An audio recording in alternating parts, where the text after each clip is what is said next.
नमस्ते प्यारे विद्यार्थियों। आज की इस खास प्रस्तुति में आपका बहुत बहुत स्वागत है। उम्मीद है सभी बिल्कुल स्वस्थ होंगे और कुछ नया सीखने के लिए एकदम तैयार होंगे। आज हम हिंदी व्याकरण के एक बहुत ही दिलचस्प पहलू को समझने वाले हैं। आइए समझते हैं कि हमारे वाक्यों को इतना मजबूत और असरदार आखिर कौन बनाता है। पूरा ध्यान यहीं रखिए, बहुत मजा आने वाला है। तो चलिए बिना किसी देरी के शुरू करते हैं। आज की पाठ की रूपरेखा कुछ इस तरह रहेगी। सबसे पहले अव्यय की परिभाषा और उसके भेद जानेंगे, फिर निपात का अर्थ और उसका उद्देश्य समझेंगे। इसके बाद निपात के प्रमुख प्रकार और कुछ अन्य प्रयोगों पर बात करेंगे। और हाँ, बीच बीच में और अंत में कुछ मजेदार अभ्यास और प्रश्नोत्तरी भी होगी। शुरुआत करते हैं हमारे पहले भाग से, अव्यय, परिभाषा और भेद, यानी वाक्यों की वो मजबूत नींव जो कभी नहीं बदलती। सोचिए जैसे एक बहुत ऊंची इमारत को एक बेहद मजबूत नींव की जरूरत होती है ना, बिल्कुल वैसे ही हमारी भाषा को अव्यय की जरूरत होती है। अव्यय वे शब्द हैं जिनके रूप, लिंग, वचन, पुरुष या काल की वजह से कभी नहीं बदलते। इन्हें हम अविकारी शब्द भी कहते हैं। अविकारी का मतलब ही है जिसमें कोई विकार यानी कोई बदलाव ना आए। ये वाक्यों में एकदम चट्टान की तरह होते हैं, चाहे बात आज की हो, कल की हो या किसी की भी हो, ये शब्द हमेशा एक जैसे ही रहते हैं। अब देखिए, इस अव्यय के 4 मुख्य स्तंभ होते हैं।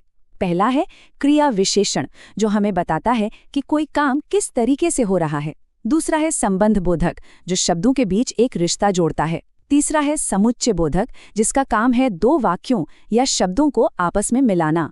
और चौथा स्तंभ है विस्मयादि बोधक, जो हमारे अंदर की भावनाओं जैसे खुशी, हैरानी या दुख को तुरंत बाहर लाता है। ये चारों मिलकर हमारी भाषा का एक बहुत ही मजबूत आधार बनाते हैं।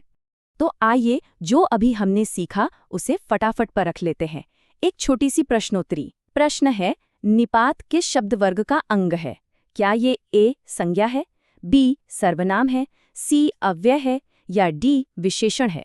थोड़ा सा सोचिए और सही जवाब है सी अव्यय।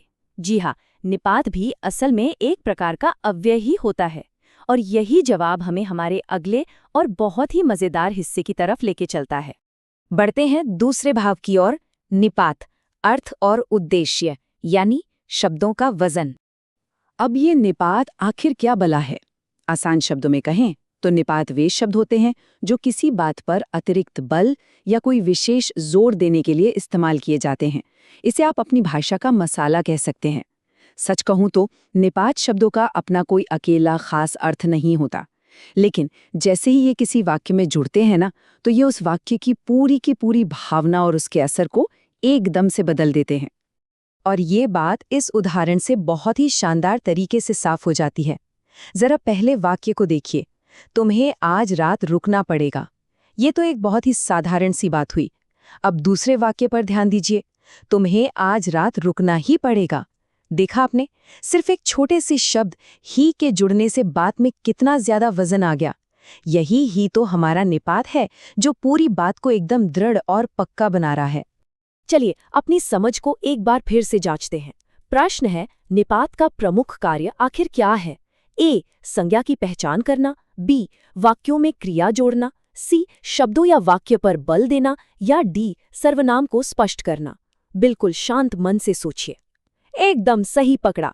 सही उत्तर है सी, शब्दों या वाक्य पर बल देना। बहुत बढ़िया।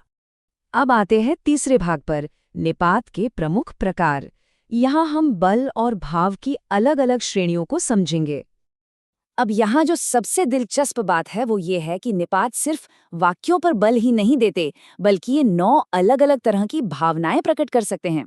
जरा देखिए, किसी बात को मानने के लिए स्वीकृति बोधक, मना करने के लिए नकार बोधक और निषेध बोधक, कोई सवाल पूछना हो तो प्रश्न बोधक, हैरानी जतानी हो तो विस्मय बोधक, तुलना करनी हो तो तुलना बोधक, कोई अंदाजा लगाना हो तो अवधारणा बोधक, किसी को सम्मान देना हो तो आदर बोधक और आखिर में अपनी बात पर जोर डालने के लिए बल प्रदायक बोधक। है ना कमाल की बात? आइए इनमें से सबसे खास बल प्रदायक बोधक निपात के कुछ बहुत ही व्यावहारिक उदाहरण देखते हैं। इन वाक्यों में जो मोटे अक्षर हैं उन पर खास तौर पर ध्यान दीजिएगा। पहला, तुम्हें आज रात रुकना ही पड़ेगा।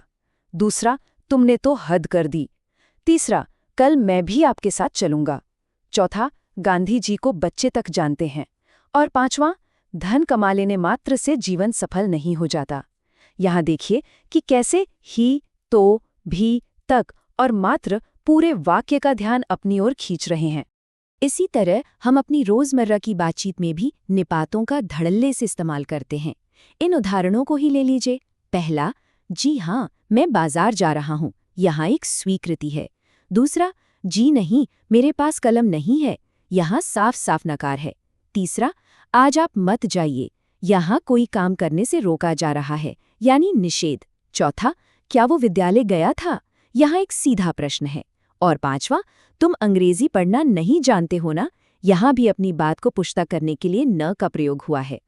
और अब चलिए ये आखिरी 5 उदाहरण भी देख लेते हैं। पहला, राधिका का चेहरा चांद सा सुंदर है, यहाँ सा तुलना करने के काम आ रहा है। दूसरा, काश मैं भी घूमने जाती। और तीसरा, क्या सुंदर लड़की है। ये दोनों ही वाक्यों में विस्मय यानी हैरानी झलक रही है। चौथा, उसने करीब 5,000 रुपए दिए, यहाँ करीब हमें एक अंदाजा दे रहा है। और आखिर में पांचवा, गुरुजी आश्रम में हैं, यहाँ जी शब्द पूरी तरह से सम्मान और आदर दिखा रहा है। तो यहाँ सबसे जरूरी बात जो हमें समझनी है वो ये है कि निपात हमारे भावों को बिल्कुल स्पष्ट कर देते हैं। और इसी से जुड़ा है हमारा अगला प्रश्न, भी शब्द किस प्रकार के निपात में आता है? ए, आदरबोधक, बी, नकारबोधक, सी, बलप्रदायक बोधक या डी, प्रश्नबोधक? जल्दी से दिमाग दौड़ाइए। जी हाँ, बिल्कुल सही। इसका उत्तर है सी, बलप्रदायक बोधक। जैसे हम कहते हैं ना, मैं भी जाऊंगा, तो यहाँ भी बात पर पूरा जोर डाल रहा है। अब बढ़ते हैं चौथे भाग की ओर, निपात के अन्य प्रयोग। चलिए यास्क मुनि के ऐतिहासिक मत पर एक नजर डालते हैं। आपको जानकर हैरानी होगी कि हमारे प्राचीन भारतीय विद्वान यास्क मुनि ने निपात को 3 अलग-अलग हिस्सों में बांटा था। पहला था उपमार्थक निपात, जो तुलना करने के लिए इस्तेमाल होते थे, जैसे इव, न। दूसरा था कर्मोपसंग्रहार्थक निपात, जैसे न, आ, वा। और तीसरा था पद पूर्णार्थक निपात, जो वाक्यों को पूरा करने के लिए होते थे, जैसे नूनम, खलु, हे। ये हमें साफ साफ बताता है कि हमारी आज की हिंदी व्याकरण की नींव सदियों पुराने और बेहद गहरे ज्ञान पर टिकी है। तो आइए देखते हैं कि ये ऐतिहासिक बात कितनी अच्छी तरह से समझ आई। प्रश्न है, न शब्द उपमार्थक निपात के अंतर्गत आता है, ये मत आखिर किसका है? ए, पाणिनि, बी, यास्क, सी, वामन या डी, भर्तृहरि? अभी अभी हमने जो ऐतिहासिक दृष्टिकोण देखा था उसे याद करें, तो सही जवाब है बी, यास्क। चलिए अब आगे बढ़ते हैं और देखते हैं कि ये सारी बातें आपस में कैसे जुड़ती हैं। हमारा 5वां और अंतिम भाग, अंतिम अभ्यास और प्रश्नोत्तरी। अगर हम आज के इस पूरे पाठ के सार पर एक नज़र डालें, तो एक तरफ है अव्यय। अव्यय हमारे वाक्यों की वो मजबूत, स्वतंत्र और न बदलने वाली नींव है, जो कभी नहीं हिलती। और वहीं दूसरी तरफ है निपात, जो हमारी भाषा का वो असली मसाला है, जो वाक्यों पर निर्भर तो करता है, लेकिन उन वाक्यों में एक भावना, एक बल और एक भारीपन डाल देता है। आसान शब्दों में कहें तो अव्यय अगर वाक्य को एकाकार देता है, तो निपात उसमें जान फूंक देता है। और अब आज के इस शानदार विश्लेषण का आखिरी और बहुत ही प्यारा सा प्रश्न, काश मैं पास हो जाता। इस वाक्य में काश आखिर कौन सा निपात है? ए, विस्मयबोधक, बी, निषेधबोधक, सी, तुलनाबोधक या डी, बलप्रदायक? जरा सोचिए, इसके अंदर कौन सी भावना छिपी हुई है? बिल्कुल सही, सही उत्तर है ए, विस्मयबोधक। मुझे पूरी उम्मीद है कि आज अव्यय और निपात के बारे में बहुत कुछ नया, मजेदार और काम का सीखने को मिला होगा। हमें अपने शब्दों का चुनाव हमेशा बहुत सोच समझकर करना चाहिए, क्योंकि निपात की तरह ही हमारे कहे गए शब्द भी दूसरों पर बहुत गहरा असर छोड़ते हैं। इसी तरह हमेशा सीखते रहिए और आगे बढ़ते रहिए। नमस्कार।